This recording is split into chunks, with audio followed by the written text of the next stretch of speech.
ডাল করব ঝিঙে আর কাটুয়া ডাঁটা দিয়ে। ডালগুলো ধুয়ে রেখেছি, ঝিঙেগুলো কেটে ধুয়ে রেখেছি, এই ডাঁটাগুলো কেটে ধুয়ে রেখেছি।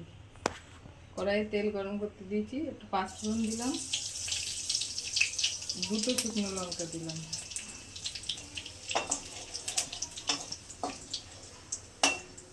পুরা পুরা হয়ে গেছে। এবার পেঁয়াজ আর রসুনটা দেবো।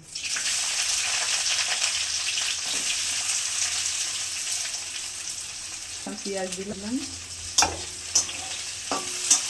একটু লাল করে ভেজে নেব।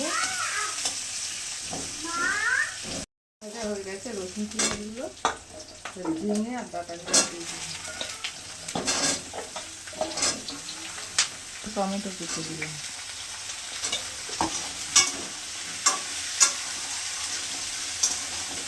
ডালগুলো ধুয়ে রেখেছিলাম দিয়ে দিলাম।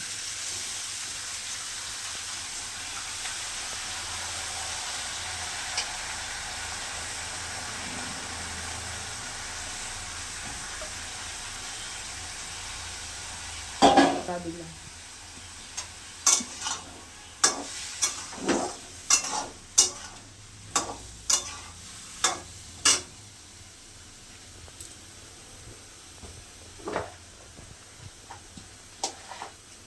লবণ দিলাম,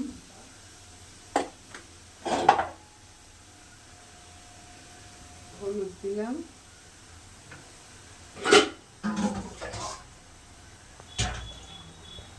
একটু কষিয়ে নেব।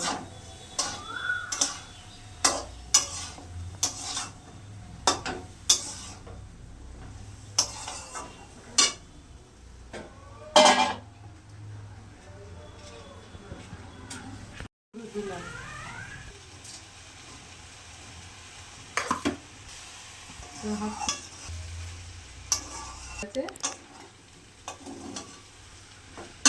জল গরম করতে দিয়েছিলাম, গরম জলটা দিয়ে দেবো, দিয়ে ঢাকা দিয়ে দেবো।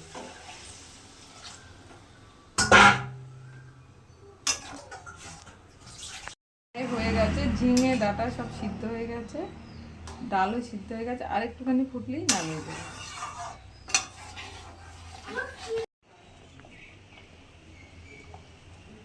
হয়ে গেছে ডাল, এবার নামিয়ে দেবো, সব সিদ্ধ হয়ে গেছে। একটু ঘন করতে হবে ডালটা।